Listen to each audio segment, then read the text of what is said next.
Hambal niya.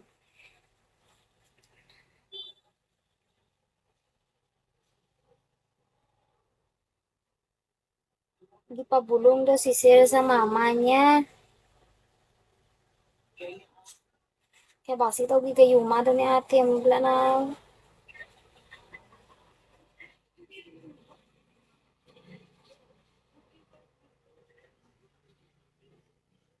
Gaga, gipabulong ba basi kay luyag-luyag daw siya kay ate mo. Balaan niya kay iti pa may sawa siya. Tapos sige pa siya kalagas-lagas kay ate.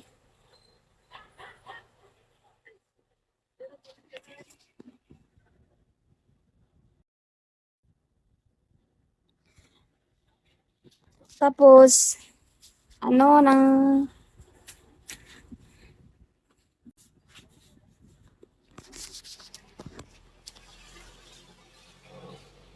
ano, ambal ni Teros.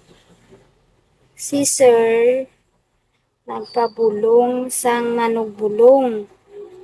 Kay ipalantaw daw sang mama niya. Ipalantaw sang parents niya. Kay sang asawa niya, ipalantaw daw nila kung kung gigayuma daw siya ni ate kay grabe daw luyag na kay ate amo na nga daw hindi gid daw siya magpakali kay ate. Kay balaan ni mama niya nga tibuli daw si Teros.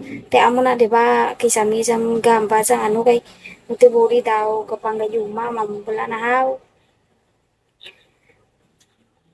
Te tapos gi-explain man ni Sir sa ila nga wala man magihimo si Teros sa iya nga si Sir man daw gilagas-lagas man kay Teros. Te amo to na pabulong daw sanda. Sa manug ano balaw, manug tanaw ka kwan balaw.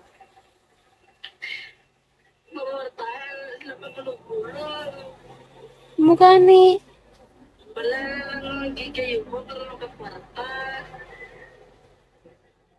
Hindi ah.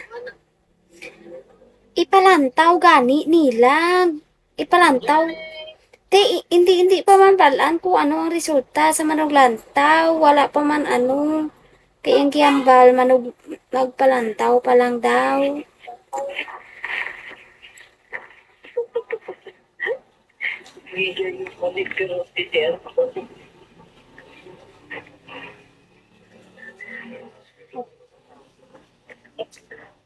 Kay hiwalayan daw gani ni Sir ang asawa niya.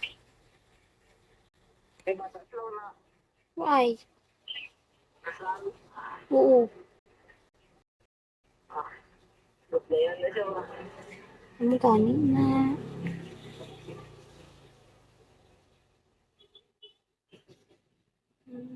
Kulay na